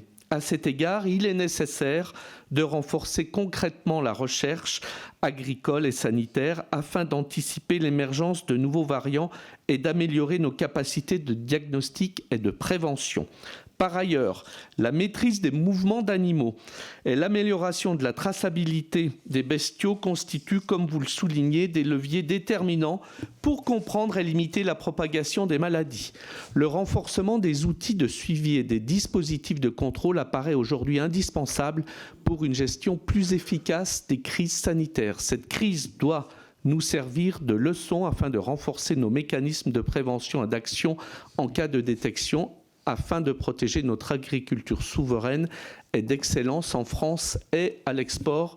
Je rajouterai pour terminer la forte implication et le dévouement total des services de l'État dans le département de la Savoie comme de la Haute-Savoie d'ailleurs lorsqu'il y a eu cette crise l'été dernier et je les en remercie. Merci Monsieur Roland. Madame Le Pen. Merci beaucoup. Je retiendrai le mot vulnérabilité. C'est quand même aujourd'hui ce mot qui reste dans toutes nos têtes, entre guillemets. Moi, je voudrais reparler quand même des recommandations de l'autorité de l'EFSA qui soulignait que l'abattage total au tout départ, c'était la méthode la plus efficace pour éliminer rapidement les sources du virus et éviter une dissémination incontrôlée. Vous avez parlé d'efficacité. L'analyse a fait qu'au fil du temps, le fait qu'une fois qu'un bovin était donc infecté, il restait contagieux. Donc, il pouvait donc transmettre ce virus à nouveau à travers les différents vecteurs et sur plusieurs semaines consécutives. Donc certains bovins infectés en plus peuvent être asymptomatiques, donc ils contribuent à la dissémination du virus. Donc imaginez le danger pour les cheptels voisins. Donc, quand vous avez parlé d'efficacité, ça a été la première chose à laquelle le gouvernement et le ministère de l'Agriculture ont choisi pour faire cette attente. Merci, Mme Le Pen. Cette attente. Et pourquoi, je continue juste une chose, pourquoi d'autres pays tels que l'Italie, la Suisse et l'Espagne ont pris aussi le même engagement que nous, c'est que quelque part, il y avait cette solution précaire, mais solution en tout cas pour diminuer notre vulnérabilité. Je vous remercie. Merci Mme Le Pen. On essaye de tenir en une minute, toutes les trois. Merci. Merci, Monsieur le Président. Merci pour votre intervention. Moi, je retiens le mot anticipation. Réellement, on se rend bien compte aujourd'hui que les services décentralisés de l'État, je parle vraiment des services décentralisés de l'État, ne sont pas du tout préparés à la gestion de crise sanitaire. Et on s'est bien rendu compte qu'en fonction des territoires, il y avait véritablement un manque d'harmonisation dans la mise en place du protocole, mais aussi des réponses apportées aux éleveurs. Et donc, je pense qu'une des mesures qu'il faudrait améliorer, c'est véritablement entraîner les services de l'État, que ce soit la DRAF, la DDT, la DDPP, à la gestion de crise pour qu'il y ait une harmonisation nationale sur la mise en place de protocoles et puis surtout cette annonce qui doit être faite aux éleveurs. On se rend bien compte que les éleveurs sont complètement démunis. C'est un drame pour eux, un drame humain, un drame psychologique et aussi un drame professionnel puisque c'est toute une génétique qui peut être mise en question et il est impératif que les éleveurs soient associés à la prise de décision. Voilà, merci. Mme Meunier. Oui, en effet. Donc, vous insistez avec raison sur le besoin de réindustrialiser, d'accélérer la recherche sur les vaccins en France. On en a déjà parlé. Je voulais du coup aussi ajouter un point sur le besoin d'accélérer la recherche autour de tests fiables. C'est le cas sur la dermatose, qui est une maladie effectivement qui vient d'arriver en France et où on peut un petit peu expliquer éventuellement, même s'il y a un fort manque d'anticipation, qu'on ne soit pas prêt sur ces questions-là. Mais c'est aussi le cas de la tuberculose bovine aujourd'hui en France, qui n'est pas une maladie pour le coup qui vient d'arriver. On a un sujet autour de la tuberculose où il y a aussi beaucoup d'éleveurs, il faut le dire, qui subissent des abattages totaux. On a des protocoles expérimentaux en place pour mettre en place un abattage partiel, mais le point central, c'est qu'on n'a aujourd'hui pas de tests fiables et les tests qui existent, demandent souvent d'aller jusqu'à l'abattage total de l'animal, voire sont très difficiles à mettre en place sur les fermes. Il faut absolument qu'on accélère la recherche pour avoir des tests fiabilisés autour de la tuberculose qui soient moins dangereux à réaliser pour les éleveurs et qui nous permettent d'éviter l'abattage total sur la tuberculose bovine. Merci, Madame la rapporteure. Pour le groupe des écologistes, Monsieur Benoît Biteau, vous avez la parole, Monsieur le député. Merci, Monsieur le Président. Mesdames les rapporteurs, avant d'entrer dans le vif du sujet, j'aimerais attirer votre attention sur le fait que l'émergence explosive de toutes ces nouvelles épizooties démontre notre faillite à préserver une biodiversité sauvage qui souvent est le rempart à l'émergence de ces épizooties et qui menace une biodiversité domestique, les races locales notamment, qui portent en elles pourtant des réponses sur des crises sanitaires parce qu'elles sont plus rustiques, parce qu'elles sont plus résistantes, parce qu'elles sont plus résilientes et donc sont menacées par l'émergence de ces nouveaux épisodes d'épizootie. En revanche, dans l'urgence, il fallait effectivement trouver des solutions. Des solutions d'abattage total immédiatement. Effectivement, l'EFSA préconise l'éradication rapide de la maladie, mais ne préconise pas l'éradication des animaux. Et c'est là où il y a une subtilité. C'est-à-dire que, effectivement, peut-être quelques abattages totaux en attente d'une stratégie vaccinale ambitieuse était indispensable, mais à partir du moment où la vaccination est en place, l'abattage total ne se justifie plus. Je vous invite à lire ce que publient les agences sanitaires et les vétérinaires à l'échelon européen. Et c'est là la bascule de la crise qu'on vient de vivre avec la dermatose nodulaire. C'est qu'à partir du moment où on a vacciné un troupeau et qu'on propose l'abattage total d'un troupeau vacciné, ça manque de discernement. Et c'est à partir de là que la situation se crispe. C'est-à-dire qu'à partir du moment où on a vacciné, on n'est plus dans l'obligation d'abattage total. On aurait dû favoriser des abattages ciblés pour des animaux qui, malgré la vaccination, déclarent des signes cliniques. Et à partir de là, on commençait à avancer sur une gestion de la crise qui était acceptable. On parlait d'acceptabilité. Et donc, on voit bien que cette stratégie vaccinale qui a été hésitante était plus une mesure commerciale, une mesure de satisfaction de marché qu'une mesure sanitaire. C'est-à-dire qu'on a voulu préserver le statut indemne de la France plutôt que d'entrer en négociation avec des pays avec lesquels on a des relations, comme l'Italie par exemple, et leur dire on va vacciner, mais accepter que des animaux vaccinés puissent circuler, même si on ne sait pas discerner un animal vacciné d'un animal qui a développé sa propre immunité.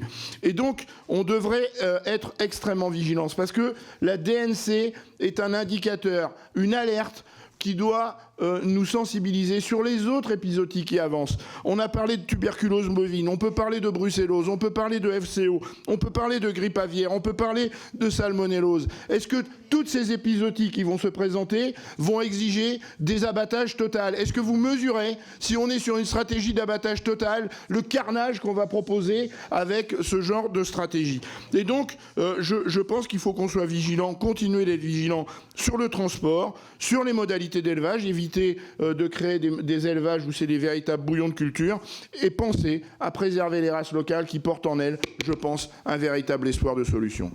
Merci Monsieur Vito. J'entends parfaitement que le sujet puisse passionner et puis soit intéressant, mais je le sais bien, monsieur le député, mais voilà, s'il vous plaît, allez. Ces petites choses servent à amplifier la voix. Donc il n'est pas besoin de la forcer inutilement. Préservez votre voix, c'est important. Madame Lepée. Merci Monsieur Biteau, je reconnais votre passion d'éleveur, comme bien des éleveurs d'ailleurs. Vous avez parlé des races locales et des races rustiques et surtout des races plus résistantes. C'est vrai que du coup, Madame la ministre de l'Agriculture a fait un courrier justement pour obtenir une position juridique sur une éventuelle vaccination préventive sur les races rares, surtout dans les foyers concernés. Et c'est aussi une menace de disparition pour ces races. Donc je rejoins Madame la ministre sur ce courrier attentif aux races locales et rustiques. Madame Granger. Merci Monsieur Biteau. Alors je suis totalement d'accord avec vous sur un point, c'est qu'effectivement on peut éviter l'abattage total en zone vaccinale à plus de, moi je dirais 50 jours, puisque 21 plus 28, mais comme je redis, 21 plus 28, pourquoi? Pour ceux qui n'étaient pas là tout à l'heure. Le vaccin est efficace au bout de 21 jours, entre 21 jours, à peu près, oui, entre 21 jours et un mois. Et puis la maladie peut, chez un animal malade, la maladie peut se déclarer au bout de 28 jours. Donc un animal qui est vacciné, qui aurait déclaré la maladie entre le temps des 21 jours de vaccination, eh bien, peut déclencher réellement la maladie. Et bien, tout à fait. C'est pour ça que je proposais un abattage partiel en zone vaccinale. Exactement. Je suis tout à fait d'accord avec vous. Madame Meunier. Bien. Vraiment, je vous invite à lire la littérature scientifique à disposition sur la DNC. Il n'y a jamais écrit l'abattage total doit être fait pour mettre fin à une épidémie de dermatose. Il y a écrit que la première des solutions, c'est la vaccination. Le rapport de l'EFSA nous dit même que quand on n'est que à 40% de vaccination, c'est déjà plus efficace que d'employer un abattage total seul. Ce qu'oublie le gouvernement, c'est que l'abattage total, c'est pas soit on fait l'abattage total, soit on fait rien. Il y a des stratégies sanitaires alternatives. Évidemment, nous préconisons également de faire un abattage partiel, un abattage des animaux positifs, mais les mesures centrales ensuite, c'est d'endiguer les mouvements, c'est de faire en sorte qu'il y ait une mise en quarantaine rapide, un contrôle et une surveillance des troupeaux, évidemment, très importante avec des suivis journaliers, avec des équipes vétérinaires très présentes sur les territoires pour que dès qu'il y a un cas positif, ils puissent effectivement être abattus. Et une stratégie vaccinale, parce qu'encore une fois, tous les rapports, OMSA, Fédération des vétérinaires d'Europe, l'EFSA, nous disent que c'est la vaccination qui permet d'endiguer parce qu'on est sur une propagation par vecteur et que c'est ça qui permet d'étouffer la maladie. L'acceptabilité du protocole, elle est centrale. On ne peut pas faire subir un abattage total sur une maladie où on a des alternatives, et alors que l'abattage total est la pire des choses que vous puissiez faire subir à un éleveur, et alors que nous sommes sur une maladie qui n'est pas transmissible à l'homme. Il nous faut mesurer nos protocoles sanitaires. Merci Madame Meunier. Pour le groupe des démocrates, Monsieur Pascal Lecamp, vous avez la parole, Monsieur le député. Merci Monsieur le Président, Madame les rapporteurs, chers collègues. Je veux d'abord remercier vous trois, Mesdames les rapporteurs, pour le travail mené, à la suite de celui mené également par l'OPEX. Celui-ci d'ailleurs soulignait que la gestion française de la dermatose nodulaire contagieuse avait été considérée comme performante. Alors essayons collectivement, suite à ce que j'entends depuis ce matin, avec ces rapports d'être encore plus performants dans les gestions futures des crises plutôt que de porteurs de critiques acerbes sur ce qui a été fait, mal fait ou Pas fait du tout. On aborde ici un sujet complexe techniquement et extrêmement sensible humainement. Je crois qu'il est important de le dire clairement. Oui, ensemble, nous devons protéger au maximum l'élevage bovin français dans son ensemble, et c'est bien cet intérêt général qui doit primer.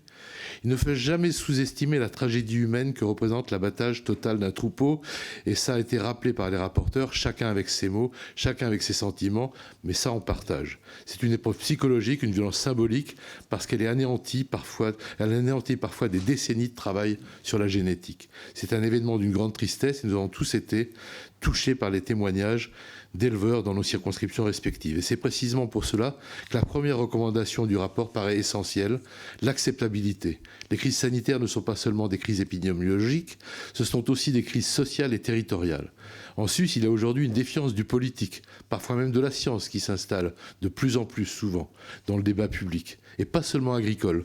Cela impose une méthode, aller, convaincre, expliquer, échanger, construire la décision avec les acteurs de terrain.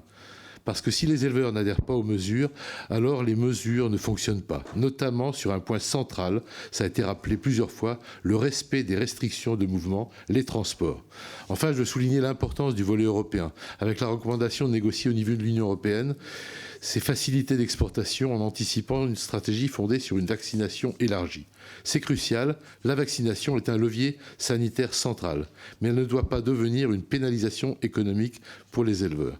Nous l'avons entendu dans les 10 recommandations, c'est la recommandation numéro 4 où il y a une divergence sur la question de l'abattage total ou partiel. Je m'interroge, puisque je n'en trouve pas la preuve jusque-là, sur l'existence d'expériences où on aurait choisi d'éviter l'abattage total et où la maladie aurait été éradiquée avec succès. En dehors du cas insulaire du Japon, par exemple, ou d'autres situations géographiquement incomparables. Enfin, j'insiste sur l'importance majeure de penser la santé à l'interface entre celle des animaux, de l'homme et de leur environnement. L'approche appelée communément One Health, et de tirer les leçons de ces crises pour être plus résilient au niveau territorial et local. Car nul doute que ces phénomènes sont appelés à s'intensifier, à se multiplier dans le futur. Alors travaillons-y tous ensemble. Les réponses d'urgence sont indispensables, nous les avons soutenues, mais insuffisantes, on le voit aujourd'hui. Je vous remercie. Merci, monsieur le député. Madame Lepay. Merci, monsieur Lecamp. J'entends la performance recherchée dans la gestion de crise. Et vous l'avez dit, elle est complexe techniquement et, je dirais, sensible humainement. Vous l'avez souligné. En effet, sur la zone notamment de l'Occitanie, il y a une cellule de dialogue scientifique qui a été mise en place justement pour une demande d'évaluation complémentaire au CIRAD, vous savez, le Centre de coopération internationale de recherche en agronomie et en développement, avec un consortium d'experts justement, pour comprendre comment freiner la propagation de la DNC. On parle même prochainement des assises du sanitaire animal, avec l'objectif de renforcer les connaissances scientifiques, vous l'avez dit, et se doter d'outils de diagnostic plus précis, et enfin un soutien de l'État plus conséquent sur la recherche pour mobiliser justement des programmes de recherche sur les élevages durables de demain. Merci, monsieur Lecamp, pour votre propos. Effectivement, les leçons à tirer sont de deux types. Sont déjà des leçons à tirer sur le plan national. Il faut investir massivement dans la recherche de toutes ces maladies émergentes, de toutes ces crises sanitaires qui vont bientôt arriver sur notre territoire, ça c'est certain. Il faut renforcer la veille épidémiologique, ça c'est aussi une chose à mettre en place. Donc, sur le plan national, il faut aussi prendre conscience qu'il existe des déserts vétérinaires et donc renforcer certainement les formations vétérinaires, accompagner les jeunes à aller sur ces formations-là. Et puis, ce qu'il faut aussi voir, c'est, moi je suis assistante sociale, et ce qui a posé problème dans cette crise, c'est réellement l'accompagnement des éleveurs, l'annonce de l'abattage et de la maladie au sein des élevages. Donc véritablement, je pense que la MSA qui a joué un jeu, enfin qui a joué son rôle pleinement dans cette crise, doit aussi apporter des réponses, et notamment en termes de travail social auprès des éleveurs, un meilleur accompagnement, un meilleur soutien pour les éleveurs. Et on peut aussi saluer ici, vous n'en avez pas parlé, mais du GTV, des GDS, et puis des chambres agricoles qui ont quand même accompagné les éleveurs, mais certainement selon des grandes disparités territoriales. Oui, merci. Bon, monsieur le député, vous dites effectivement donc, que ce n'est pas le moment de peser, de critiquer ce qui a bien été fait ou ce qui n'a pas bien été fait. Bon, en réalité, si je crois que c'est le moment central de le faire, en fait, il faut qu'on tire les leçons de ces crises sanitaires, des insuffisances sur le terrain qui ont eu lieu, de ces éleveurs qui ont été mal accompagnés, qui ont senti que le protocole n'était pas concerté, parce que ça a tout de même provoqué l'une des crises agricoles les plus importantes de ces dernières années. Enfin, les mouvements, les mobilisations agricoles ont été massives parce que c'est le cri d'urgence, c'est le cri de détresse d'un monde de l'élevage et de l'élevage herbager en particulier qui se sent disparaître et qui se sent méprisé. Et c'est ça la réalité derrière, par des politiques sanitaires qui ne sont pas adaptées. Et je peux vous dire aussi que quand la crise a explosé en Savoie, Haute-Savoie, l'erreur originelle de Madame la ministre de l'Agriculture, c'est de n'être jamais venue sur le terrain. Elle ne sait pas aujourd'hui ce à quoi correspond une ferme touchée par la dermatose. Je suis allée en Savoie, en Haute-Savoie, dans le Doubs, en Ariège, en Haute-Garonne, sur des fermes concernées. Je n'y ai jamais croisé la ministre de l'Agriculture. Est-ce qu'on peut attendre d'une ministre de venir sur le terrain? Parce que c'est là qu'on se rend compte des impacts sanitaires, des impacts sociaux et psychologiques absolument énormes sur les éleveurs. C'est dans ces conditions qu'on se met en situation d'urgence. Et ça n'a jamais été fait par Madame la ministre de l'Agriculture et c'est absolument scandaleux. Et c'est aussi le sentiment de mépris qui a fait que les éleveurs se sont autant mobilisés. S'il vous plaît, allez. S'il vous plaît, on reprend. Mais chacun juge des réponses des uns et des autres et voilà, il se fait son opinion derrière. On essaye de continuer le débat dans de bonnes conditions. Je passe la parole pour le groupe Horizon à Monsieur Thierry Benoît. Monsieur Benoît, vous avez la parole et vous seul. Merci, Monsieur le Président. Nous sommes donc réunis ce matin en commission des affaires économiques pour examiner le rapport de nos 3 co-rapporteurs sur le suivi et le protocole qui a été mis en place dans le cadre de la maladie donc dermatose nodulaire contagieuse. Peut-être une première observation suite à ce que je viens d'entendre. Moi, je ne suis pas là pour défendre particulièrement la ministre de l'Agriculture, mais quand on est député d'une circonscription du Doubs, qui est par définition une région d'élevage par excellence, eh bien, naturellement, on est une députée au contact du terrain et plus particulièrement de l'élevage. On ne peut pas lui reprocher d'être décalée. Elle est députée du Doubs, la pauvre Annie Genevard. Donc elle connaît certainement bien l'élevage. Souvent on dit les écrits restent et les paroles s'envolent. Je note quand même un décalage entre le contenu du rapport que je trouve très équilibré, très nuancé, et qui révèle d'ailleurs toute la difficulté que l'on peut imaginer pour un pays de gérer une crise sanitaire. Votre rapport, il est très bien écrit. Et le contenu des 3 co-rapporteurs, allez, globalement, j'y souscris. Par contre, je vois un sacré décalage sur le propos politique tenu ce matin par certaines interventions.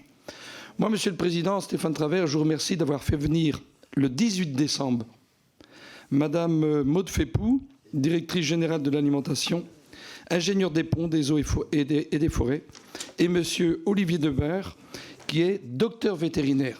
Ce jour-là, il y avait un certain nombre de députés. On était moins nombreux. Mais les députés qui étaient présents, je trouve qu'ils ont eu là un argumentaire complet qui aurait permis, c'est peut-être ce qui a manqué, mais c'est pas facile, je ne jette la pierre à personne. C'est ce qui a certainement manqué pour les éleveurs, pour un certain nombre d'acteurs qui ont aussi entretenu un climat de défiance quand la crise est arrivée. Parce que le premier sujet qui tourne autour de cette crise, c'est la confiance. On a manqué de confiance. Moi, j'ai eu les idées plus claires lorsque vous avez fait venir Stéphane Travert, la directrice générale de l'alimentation et le docteur vétérinaire, qui ont tenu un propos qui montre qu'en France, on a quand même un certain nombre d'organismes, l'ANSES, l'INRA. Il faut aussi s'appuyer sur les travaux de l'EFSA, vous l'avez dit, certains d'entre vous, le CIRAD. Tous ces organismes font que nous devons veiller sans cesse, 1, à leur indépendance, 2, à ce qu'ils aient des moyens pour travailler, pour rechercher, pour préparer et faire face aux crises sanitaires que le monde et que notre pays a toujours connues. Moi, je suis dans une région d'élevage, je me souviens de la brucellose, je me souviens de la fièvre apteuse. Eh bien, à l'époque, les éleveurs ont fait avec les moyens du moment. En 2026, nous faisons avec les moyens du moment. Ça a été rappelé dans vos propos ce matin. Il faut aussi au niveau local s'appuyer sur les groupements de défense sanitaire. Quelqu'un a parlé tout à l'heure de biosécurité, c'est-à-dire que de manière permanente, les éleveurs doivent veiller à la notion de biosécurité. Il est vrai que sur la question de l'abattage partiel ou de l'abattage total, moi, j'ai été étonné qu'on ne fasse pas plus référence à la notion de quarantaine, d'isolement, de périmètre, parce que l'ordre des vétérinaires a bien indiqué que ce sont les transports illégaux qui ont fait que la maladie se déplace. Il y aurait beaucoup de choses à dire, mais bon, globalement, moi je souscris au rapport tel qu'il a été présenté, et je souligne le décalage entre certains propos des rapporteurs ce matin, enfin, de certains rapporteurs, et le contenu du rapport. Merci, Monsieur Benoît. Madame Lepée. Merci, Monsieur Benoît. J'entends ce besoin d'être rassuré. C'est ce qui a fait que les décisions, sans doute, du gouvernement et du ministre de l'Agriculture ont été aussi rapides pour pouvoir éradiquer la maladie de la DNC et du moins éviter une déflagration dans l'ensemble du pays. Imaginez que la réactivité n'ait pas eu lieu au niveau du ministère de l'Agriculture. Imaginez.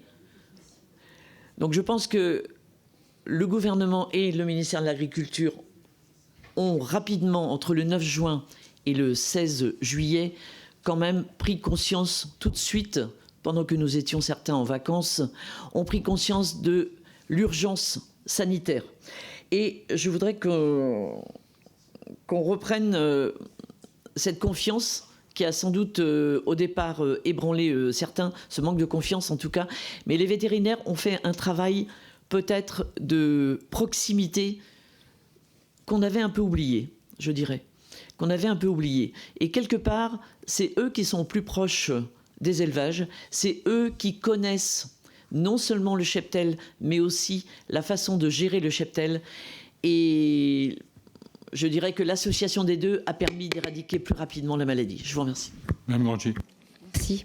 Merci, Monsieur Benoît, pour vos propos très mesurés et effectivement auxquels j'adhère totalement. Effectivement, moi, ce qui m'a rassurée en faisant cette enquête lors de la mission Flash, c'est de constater qu'il y avait une véritable veille épidémiologique des crises sanitaires, avec des chercheurs responsables qui travaillent sans arrêt autour de toutes les crises susceptibles d'atteindre notre territoire. Et donc ça, c'était plutôt rassurant de savoir qu'il y avait tout ce travail là autour. De même que j'ai découvert qu'il y avait un syndicat d'industrie du médicament vétérinaire qui, lui, connaissait parfaitement où se trouvaient tous les médicaments et les vaccins dans le monde.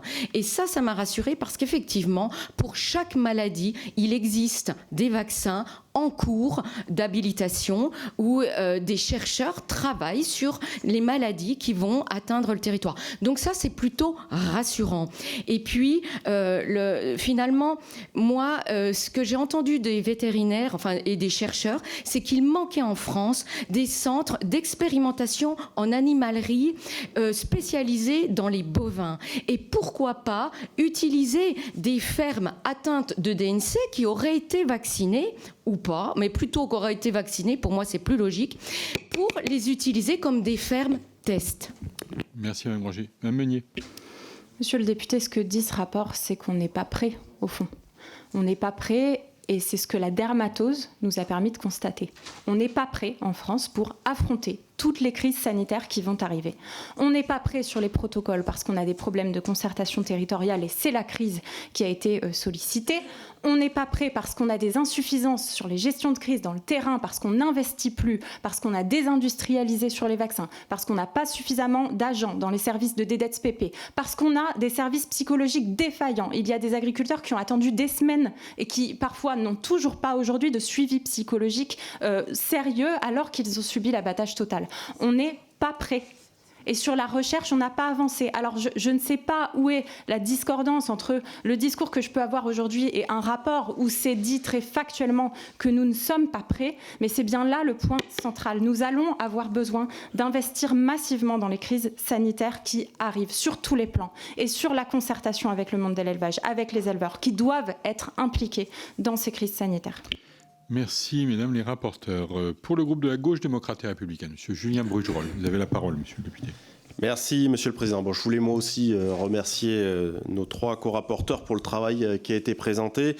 S'il y a peut-être quelque chose qui nous rassemble, c'est que la crise de la DNC, elle a révélé les fragilités de notre système de prévention et de gestion des risques sanitaires en élevage. Et ça a été dit dans un contexte où ces crises ne vont pas être conjoncturelles, elles sont structurelles, liées au changement climatique, à la croissance des échanges commerciaux, aux mouvements d'animaux qui sont aussi accrus. Alors moi, je voudrais revenir sur 3 points importants pour agir sur ces fragilités. Premier point, la question des vaccins.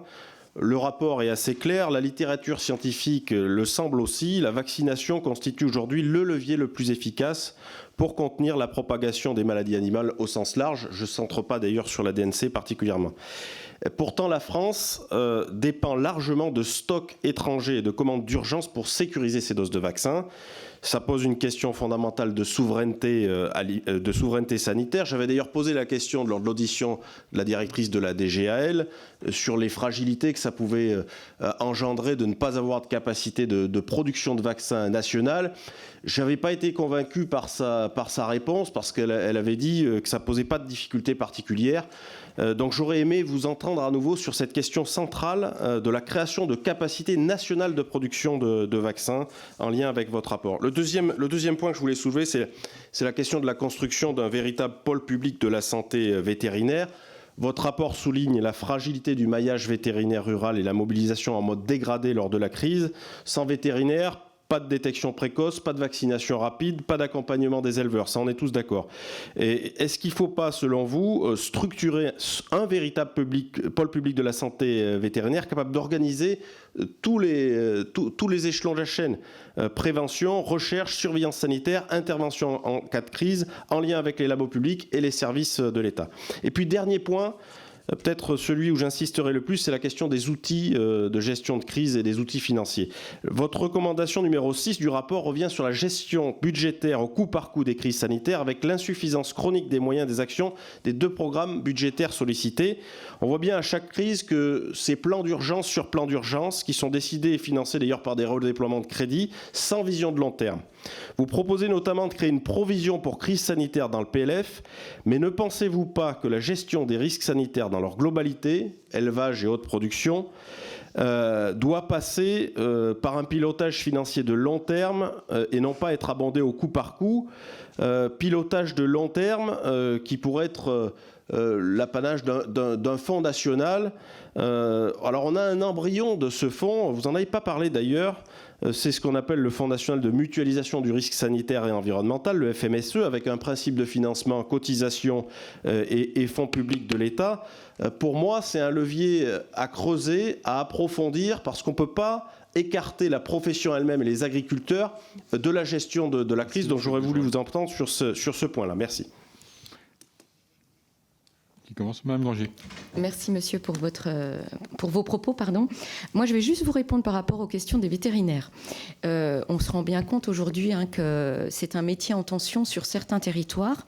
Et on ne peut que saluer finalement tout le travail du GTV, du groupement technique des vétérinaires, qui a coordonné et organisé les différentes campagnes de vaccination et de soutien justement lors de cette gestion de crise.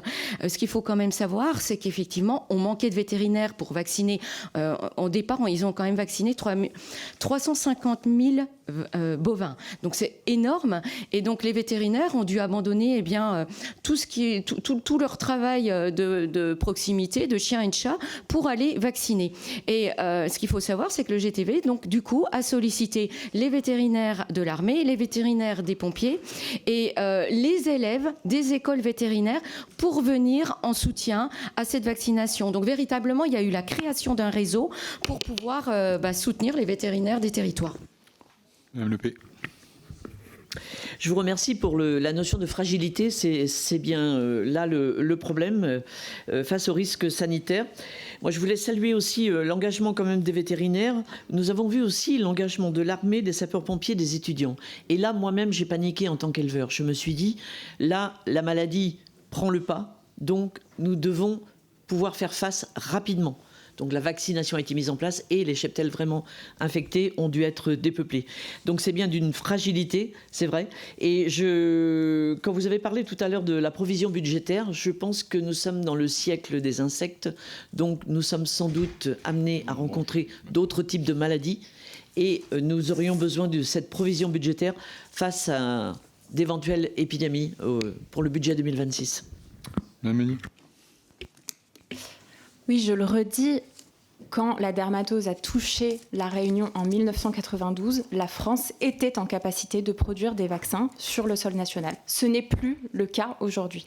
Donc oui, vous avez raison, on a un enjeu central à réindustrialiser en France, à accélérer la recherche pour qu'on puisse avoir la capacité à produire nos propres vaccins et à arrêter de faire la course pour être au plus offrant dans les autres pays où on commande nos vaccins. Et je le redis, on n'est pas prêt, on n'est pas prêt. Effectivement, sur le maillage vétérinaire qui est défaillant aujourd'hui, mais on pourrait aussi parler de l'équarrissage. Il y a eu des gros problèmes pour mettre en relation, en Savoie, Haute-Savoie, j'y étais, à la fois les équarrisseurs qui devaient se déployer avec les agents de la DDSPP qui ne réussissaient pas à se coordonner parce qu'il y avait des défaillances, parce que certains n'étaient pas disponibles le week-end, parce qu'il n'y avait pas suffisamment d'agents disponibles. Donc nous ne sommes pas prêts à affronter les crises sanitaires qui arrivent. Le ministère de l'Agriculture doit l'entendre. On doit avoir une ligne budgétaire conséquente, à la fois de court terme pour revoir nos services d'urgence et de long terme pour avoir un meilleur maillage vétérinaire, réindustrialisé, avoir des tests fiables, investir largement dans la recherche. Ça doit être entendu aujourd'hui. C'est le mot central de ce rapport. On n'est pas prêt. Voilà donc pour les conclusions de cette mission flash de l'Assemblée nationale sur la prévention et la gestion des crises sanitaires. Une mission qui a été mise en place après une année 2025 marquée par une progression de cette maladie. On se quitte, mais on se retrouve très bientôt, même lieu, même heure, pour voir ou revoir d'autres moments parlementaires. À bientôt.